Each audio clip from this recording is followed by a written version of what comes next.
चलिए हमने vector addition और सब्ट्रैक्शन किया, तो एक क्वेश्चन लेते हैं जैसे एडिशन सब्ट्रैक्शन का क्वेश्चन। देखो if vector A equal to मान ले 12 है, कुछ भी मान लेते हैं, यूनिट कुछ होगा, अगर फोर्स है तो यूनिट इसका न्यूटन हो जाएगा, अगर वेलोसिटी है तो metre per second, and vector B equal to अगर आप लिखें 5 न्यूटन आ जाता है। तो अगर ये कहते हैं find resultant of vector A plus vector B and vector A minus vector B, इसका मतलब समझे बेटा? मतलब अगर हम ए और बी को ऐड करें तब उसका रिजल्टेंट, या सब्ट्रैक्ट करें तब resultant. If angle between them is 60 degree, अगर इनके बीच का एंगल 60 डिग्री।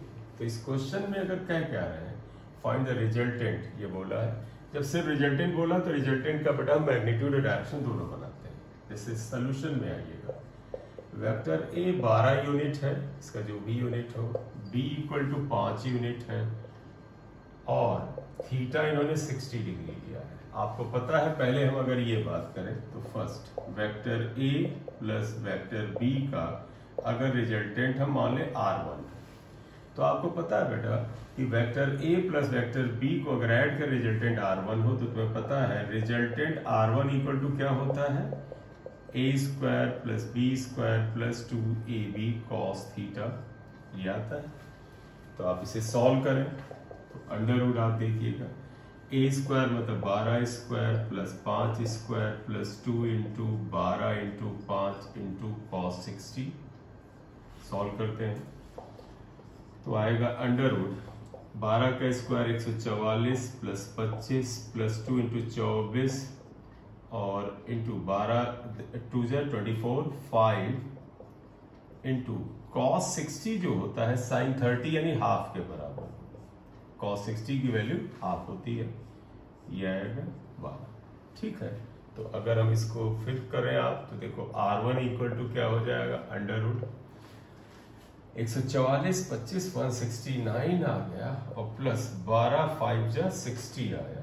तो अगर हम इसको जोड़ते हैं तो आया 0 9 0 9 12 और 1 गया 2 229 आया।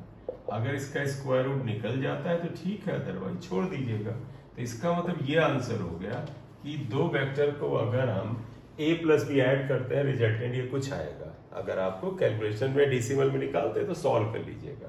अब तुम्हें एक और याद होगा, इफ ये जो रिजल्टेंट R1 है मेक्स एंगल, याद करो एंगल, क्योंकि इन्होंने रिजल्टेंट पूछा है, तो हमारा मानना है कि बेटा कोई वेक्टर जो होता है उसका रिजल्टेंट भी वेक्टर होता है, मानना क्या होता ही है।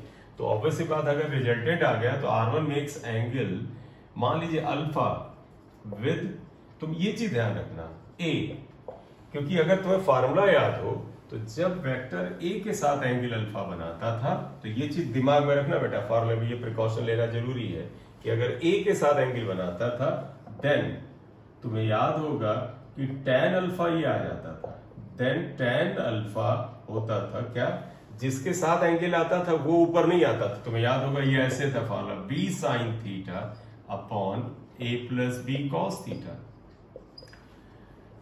तो tan alpha is equal to B की वैल्यू क्या है 5, साइन थीटा का मतलब साइन 60 अपॉन ए का मतलब 12 और प्लस बी का मतलब 5 cos 60, ये आएगा।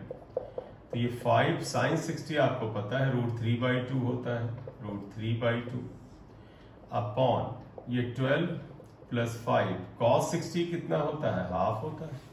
तो आप अगर इसे करें तो ये कितना हो जाएगा, देखो 5√3/2 इंटू, यहाँ एलसीएम ले लें 5/2 बेटा, एलसीएम लेंगे तो क्या आएगा 24 5 29/2 2/29 आया। तो एक बार चेक कर लो बेटा, 5/2 एलसीएम लिया 24 और 5 29 ही आ गया। तो ये, तो अगर आपको करना है तो इतने भी छोड़ दो, कोई जरूरत नहीं है, कोई ये वैल्यू ऐसी आती होगी जो हमारे काम आए तब आप सॉल्व करिए, अदरवाइज लिख दीजिएगा tan अल्फा इक्वल टू 5√3/29, ये आंसर हो गया। या अगर और आगे आप लिखना चाहें कि सर और आगे लिखें, तो तुम्हें याद है हम इसको कैसे लिख सकते हैं, अल्फा इक्वल टू, ये tan इधर आके इनवर्स हो जाता है, tan इनवर्स 5√3 29, ये तो ऐसे ही लिखेंगे। ये चक्कर मत पड़िएगा सर एंगल, क्योंकि तुम्हें जब किसी में सवाल देते हैं तो पता चला इसका एंगल कुछ 15-20 डिग्री कुछ आया, लिख दिया। बेटा वैल्यू जो नहीं याद होती उन्हें नहीं लिखना है, आप इतने पे छोड़ दीजिएगा। क्लियर? तो ये वैल्यू हमने a प्लस बी का निकाला, लेकिन इन्होंने a माइनस बी भी पूछा है, तो ये जो भी हमने सॉल्व किया बेटा ये a प्लस बी था। अब हम यही क्वेश्चन a माइनस बी के लिए करना चाहते हैं, तो अब आप आइएगा सेकेंड। अब हमें निकालना है a माइनस बी, और मान लें इसका रिजल्टेंट R2 है। Suppose R2 is resultant of a minus B, तो तुम्हें याद है R2 का क्या फार्मूला होता है, under a square B square, जब माइनस होता है तो -2ab cos थीटा। ठीक, तो R2 इक्वल टू क्या हो जाएगा, √a square plus B square, a है मतलब 12 प्लस 5 का स्क्वायर -2 इंटू 12 इंटू 5 और cos 60 आएगा, cos 60 फिर हाफ हो गया, जो सिंप्लीफाई हो कर लो, ये 144, ये 5 25, 144 प्लस 25 -24 इंटू 5 इंटू हाफ, ये कैंसिल हुआ, 2 आया, सॉरी 12 आया, 12, तो ये आ गया रिजल्टेंट R2 इक्वल टू, जो आया आप लिख लें 169 माइनस 60। तो ऑब्वियस के बाद R2 इक्वल टू देखें √109 आएगा। अगर इसकी वैल्यू तुम डेसिमल में पूछे सॉल्व कर लेना, नहीं तो पढ़े रहने दो, फिर याद करो।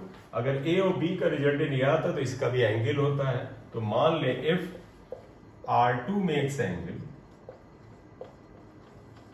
बीटा विद A, तुम्हें याद है जिसके साथ एंगल बनाता था उसके अलावा ऊपर आता था tan बीटा इक्वल टू क्या हो जाएगा, b sin theta upon a minus b cos theta. ये है। अब आप इसे भी सॉल्व कर डालो, तो आप देखो ये क्या आएगा सॉल्व होके, तो tan beta equal to tan beta equal to b यानी 5 sin 60 अपॉन a यानी 12 माइनस 5 cos 60, ये आया। तो 5 इंटू साइन 60 √3/2 आता है अपॉन 12 माइनस 5 cos 60 क्या हुआ, हाफ होता है। बेटा ये हाफ है, इसी को मैंने यहाँ लिखा है 1/2। आप इसे लिखना चाहें तो ऐसे लिख लीजिए। तो देखो 5√3/2, और आप इसे करें अगर 5√3/2 इसे, तो देखो 12 में से 5/2 बार, या आप एलसीएम ले तो 24 माइनस 5, तो आप एलसीएम ले 24 माइनस 5, तो ये आ गया 5√3/2 इंटू 2 अपॉन 19, ये कैंसिल हुआ, तो 5√3 अपॉन 19 फिलहाल आ रहा, तो ये आया। तो इसलिए अगर आप देखें तो ये क्या हुआ, tan beta equal to 5√3 upon 19, ये आंसर हो गया ये आंसर। लेकिन अगर बीटा लिखना है तो तुम्हें पता है इसे हम tan इनवर्स लिख सकते हैं। तो अगर आप इसे और आगे ले जाना चाहते हैं कि सर, तो बीटा इक्वल टू क्या लिख सकते हैं, tan इनवर्स 5√3 अपॉन 19, ये आया। ठीक, तो इसको आप इतना लिख लीजिए। तो ये वेक्टर एडिशन और सब्ट्रैक्शन का एक हमने यहाँ पर सवाल किया कि इसे कैसे करते हैं। ठीक है बेटा, आई होप आपने लिख लिया होगा ये, वैसे एक बार सॉल्व कर लीजिएगा। खासतौर पर जो लोग थोड़ा सा अपने को अननेसेसरली मैथमेटिकली कमजोर मानते हैं वो करें, अदरवाइज बड़े बेसिक लेवल का सवाल है, सभी लोगों से बड़े आसानी से हो जाएगा। अब हम एक चाहते हैं क्वेश्चन और करते हैं। देखो,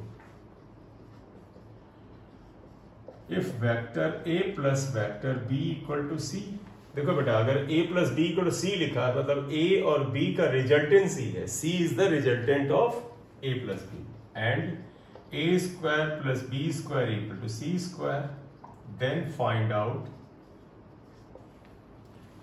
angle between vector a and b। ये तो आप देखो बेटा, आप ये मान लो let theta is angle between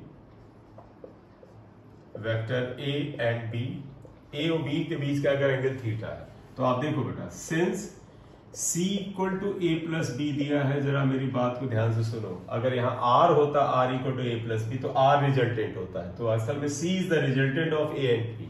तो देयरफॉर बताइएगा, सिंस आप लिख दो, since C is resultant of vector A and B, therefore आप बताओ, इसमें हम रिजल्टेंट का फॉर्मूला लगाएं तो हम क्या लिख सकते, C equal to under root A square plus B square plus 2ab cos theta. याद करो, जब रिजल्टेंट ये R होता था तो R इक्वल टू आ जाता था, ये आ जाएगा। ये चीज ध्यान रखिएगा, ये चीज देखो, a प्लस बी स्क्वायर को आप यहाँ पर क्या लिख सकते हो, अगर आप देखें a square plus B square को c स्क्वायर लिख सकते हो, तो यहां पर आप क्या करो, स्क्वायरिंग, दोनों तरफ इसका स्क्वायर करें तो देखो c स्क्वायर, यहां स्क्वायर करेंगे अंडर रूट हट जाएगा, तो a square plus B square plus 2ab cos theta आ जाएगा। देखो बेटा, c square, a square plus B square को हम c स्क्वायर लिख सकते हैं, तो ये c square plus 2ab cos theta आएगा।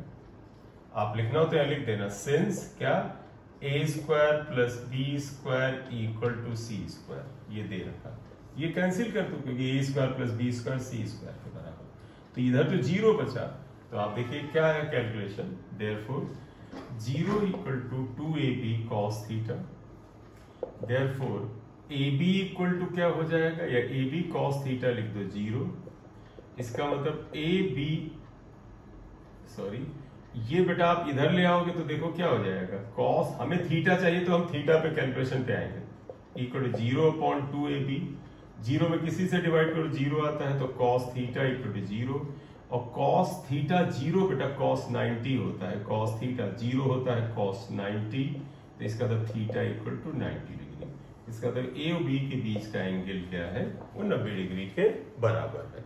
तो ये आ गया कि in what way we can find out angle between two vectors, कैसे हम फाइंड आउट कर सकते हैं, राइट। एक अच्छा सवाल है, एक बार ध्यान से समझ लीजिएगा, कर लीजिएगा, ये आ गया। अब हम यहां करने जा रहे हैं resolution of two vectors, vectors का resolution of a vector into rectangular component x and Y axis पे करने जा रहे हैं। तो देखो बेटा, रेजोल्यूशन ऑफ अ वेक्टर,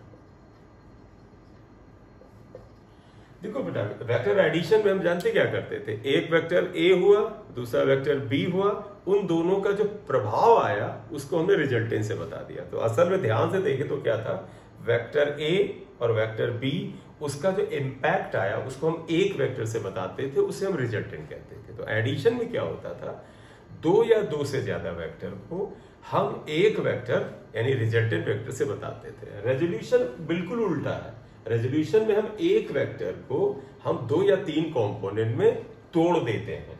तो it is reverse of addition, या एडिशन का बिल्कुल रिवर्स है। In resolution we split a given vector into two or three components।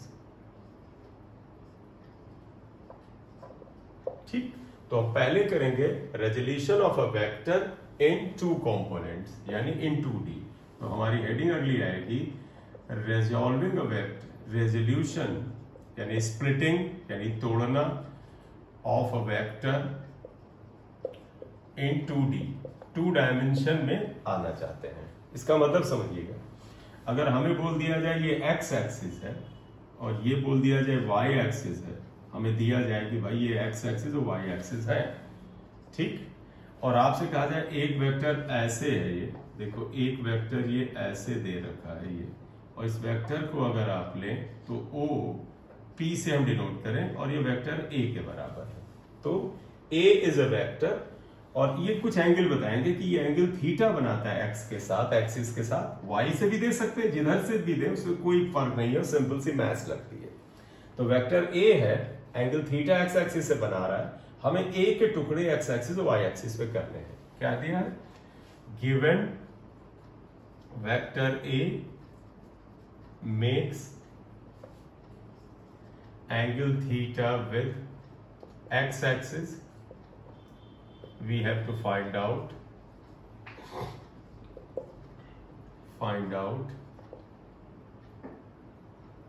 Component. बेटा जब इसके हिस्से होते हैं उन्हें कंपोनेंट कहते हैं, या इसे प्रोजेक्शन भी कहते हैं। Projection of A along X and Y axis.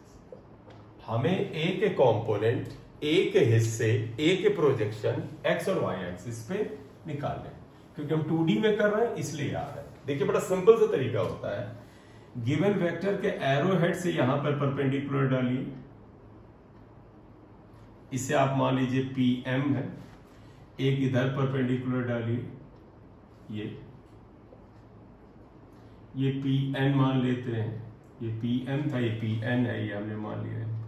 ये तो देखो ये एक परपेंडिकुलर डाला, एक ये परपेंडिकुलर डाला, तो हमने क्या किया? Drop perpendiculars PM and PN। या अब आप देखिएगा बेटा, हमें ये वैल्यू चाहिए, तो हम इसमें आते हैं इन ट्रायंगल, देखो OPM, हम इस ट्रायंगल में आते हैं। बताइएगा कॉस थीटा क्या होगा? बेस यानी इतनी, और ये हाइपोटेन्यूज ये, और ये ए के बराबर है। कॉस थीटा देखो क्या आएगा? बेस यानी OM अपॉन हाइपोटेन्यूज ए के बराबर है। एरो हटा दीजिएगा क्योंकि हम इसकी लंबाई चाहते हैं, ये ए के बराबर आएगा, इसलिए OM कितना हो गया? OM को हम लिख सकते हैं A cos थीटा। तो आप देखिएगा बेटा, ये जो यहां तक वैल्यू आई, ये A cos थीटा के बराबर है, और ये वैल्यू किस एक्सिस पे? देखो A का किस एक्सिस पे हिस्सा? एक्स एक्सिस पे। तो ध्यान रखिएगा, देयरफॉर AX यानी इस वेक्टर A का कंपोनेंट एक्स एक्सिस पे क्या होगा? A cos theta. इसको हम ये सिंबल देते हैं, AX का मतलब हुआ component of A along X axis, तो इसको हम लिखेंगे AX equal to A cos theta. तो ये पहली बात आई, AX का मतलब A का एक्स एक्सिस पे कंपोनेंट। इक्वेशन 1 आया, राइट। इसी ट्रायंगल में ले लेते हैं, साइन थीटा निकालो अगर, एंड साइन थीटा निकालो, तो साइन थीटा क्या होता है? परपेंडिकुलर यानी PM अपॉन हाइपोटेन्यूज मतलब OP यानी A, इसलिए PM equal to A sine theta आता है। PM बेटा ये हुआ, इसे आप अगर ये PM हुआ तो ON भी ये हुआ, तो देयरफॉर आप इसको अगर ले जाए तो क्या लिखोगे? Therefore ON is equal to PM is equal to A sine theta. फिर से देखिएगा, ON और ये PM, ये वैल्यू और ये वैल्यू सेम है। तो इसका मतलब अगर हम यहां पर ये लगाएं, ये Y एक्सिस था, ये N था, अगर आप देखें तो इस वैल्यू को अगर आप देखते हैं तो क्या देता है? तो ये वैल्यू आता है, इसे हम AY से अब डिनोट करेंगे, और ये कितने के बराबर आया? A sine theta. A sine theta आप इसे लिखते हैं A साइन थीटा। ये भी A साइन थीटा हुआ, आप ध्यान रखिएगा, ये भी AY हुआ A साइन थीटा। लेकिन हम किसी वेक्टर के उसका जो स्टार्टिंग पॉइंट ओरिजिन है, इसके लॉन्ग कंपोनेंट कहते हैं। हम कहेंगे ये वाला कंपोनेंट, गौर से देखना बेटा, एक्स एक्सिस पे जो कंपोनेंट आएगा, या उससे बेहतर वर्ड देखें, थीटा एंगल के साथ जो कंपोनेंट आएगा वो कॉस थीटा होता है, और जो दूसरा कंपोनेंट होता है वो साइन थीटा होता है। तो आप देयरफॉर क्या लिखोगे?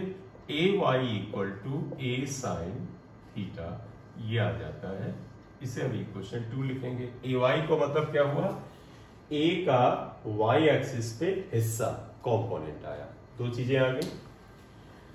तो अब अगर आप यहां पे मैं तुम्हें लिखूं कि काम करिएगा, तो इसका मतलब इस वेक्टर के दो टुकड़े कर दिए, एक एक्स एक्सिस पर, वाई एक्सिस। देयरफॉर देखिएगा, vector A can be written as, आप इसे ऐसे लिख सकते हो, वेक्टर A को आप अब ऐसे लिखेंगे, क्या? Vector A equal to AX plus AY।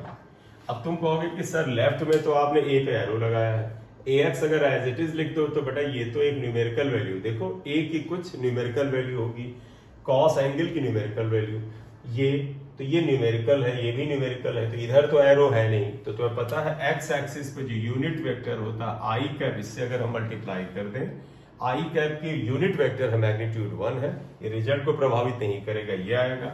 और ये वाई एक्सिस पे यूनिट वेक्टर ये लिखते हैं, तो आज से हम लोग वेक्टर को बेटा एक्स और वाई एक्सिस पर ऐसे लिखेंगे। किसी वेक्टर के अगर दो हिस्से हैं, ए एक्स आई कैप, ये एक्स एक्सिस का कंपोनेंट है, ए वाई जे कैप, ऐसे लिखा जाएगा। अब तुम्हारा मन आएगा कि अगर वेक्टर का वाई और एक्स कंपोनेंट ये हैं तो हम इसका मैग्नीट्यूड क्या निकालें, तो एक काम करो, इनको एक बार स्क्वायर ऐड करते हैं। तो हम जानते हैं अब क्या करने जा रहे हैं, magnitude of vector A, magnitude मतलब न्यूमेरिकल वैल्यू, तो आप 2 और 1 को स्क्वायर ऐड करो, squaring and adding equations 1 and 2, ए को 2 को हम स्क्वायर और ऐड कर रहे हैं। तो आप देखिएगा, लेफ्ट स्क्वायर करें तो ये आ जाएगा a x square plus A Y square, ये आया। राइट का स्क्वायर करें तो a square cos square theta plus a square sine square theta, ये आया। तो अगर हम इसको लेकर के चलें तो देखिए क्या आता है यहाँ पर, ये तो देयरफॉर ये हटा दीजिए, बस हमें इतना चाहिए, इन दोनों को, इनको हटाइए। तो देखो इसको अगर हम लिखें तो ये क्या आ जाएगा, इसको आप अलग रखो, a x square plus A Y square equal to a square cos square theta plus sine square theta, common निकालिए, ये 1 होता है।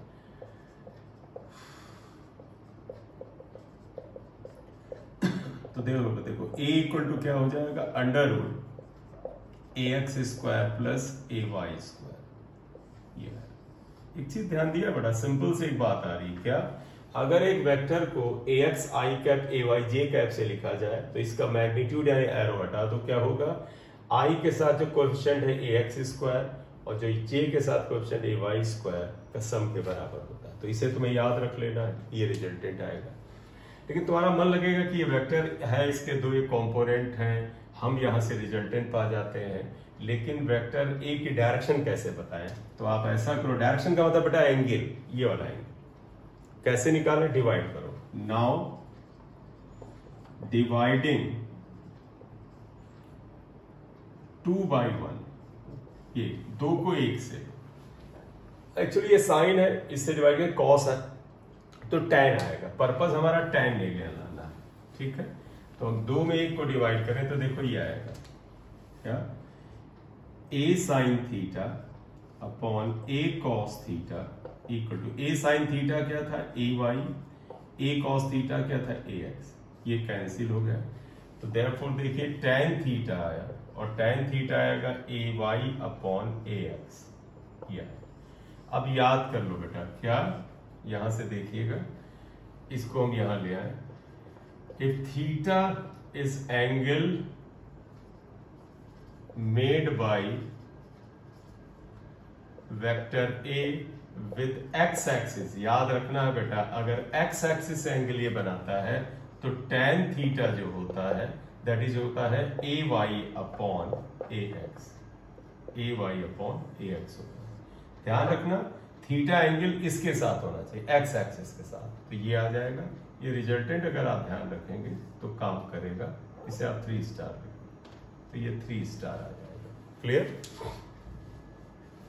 तो यहां पर ये चीज आ गई tan theta equal to A Y upon A X. तो अब आप एक चीज याद रख लीजिए, क्या अगर एक वेक्टर, ये रिवीजन करा रहा हूं, एक vector a equal to A x I cap plus A Y J cap है तो इसका मैग्नीट्यूड होता है under root A x square plus A Y square, और इसका, इस वेक्टर का अगर एक्स एक्सिस के साथ एंगल थीटा होता है तो tan थीटा क्या होता है, Y component upon X component. इसे याद कर लो, ये काम आएगा, ठीक। ये हमने रेजोल्यूशन ऑफ वेक्टर 2D में किया बेटा, 3D वाला तो हम आगे थोड़ा बात करेंगे। एक आध सवाल अगर हम यहां पर ले लें तो अब देखिएगा question, if vector A equal to, अगर आप देखें 4i cap plus 5j cap, ये 4i cap plus 5j cap अगर हम कर लेते हैं तो ये पूछ रहा है then find out resultant and direction of vector A. Vector A का रिजल्टेंट और डायरेक्शन बताना है, मतलब हमें मैग्नीट्यूड, रिजल्टेंट का मैग्नीट्यूड एंड डायरेक्शन बताना है। फाइंड आउट, इवन मैग्नीट्यूड आप कर दो, magnitude of resultant and direction. तो आप सोल्यूशन पे आइए, बड़ा सिंपल सा आइए। देखो vector A equal to 4i cap है प्लस 5j कैप है, ये आया। तो पता है इसे ax लिखते हैं, here ax equal to 4, ay equal to 5 है ये, और तो देयरफॉर a इक्वल टू क्या हो जाएगा, under root ax square plus ay square, यानी under root 4 square plus 5 square. तो अगर आप लेंगे तो ये अंडर रूट 4 स्क्वायर क्या हो जाएगा 16 प्लस 5 स्क्वायर यानी 25, तो ये अंडर रूट 41 आएगा। तो ज्यादा इसमें नहीं करना, a equal to under root 41 होगा। जब आंसर निकालना होगा तो हम डेसिमल में निकालेंगे, पढ़ा देंगे, ठीक हो। अब अगर आप बात करते हैं if theta is angle made by vector A with x axis, then आपको पता है tan थीटा क्या होता है, ay अपॉन ax, या ay का मतलब 5, तो tan थीटा इक्वल टू 5 और ax का मतलब 4 आता है, 4, ठीक। तो अगर ये 5 और 4 आता है तो आप इसमें एंगल निकाल सकते हैं। हालांकि इसका कोई 45 से थोड़ा बड़ा एंगल आएगा, चलेगा इसमें। तो आप इसे क्या लिख सकते हैं, आप इतना ही पढ़ा रहने दें, या लिख सकते हैं theta equal to tan inverse 5/4, या करेक्ट। तो इतनी वैल्यू आई। तो ये हुआ कि जब एक वेक्टर दिया जाता है तो उसका मैग्नीट्यूड और ये कैसे निकालते हैं। नेक्स्ट हमारा जो है वो है कि रेजोल्यूशन इन 3D है, वो अगले लेक्चर में बात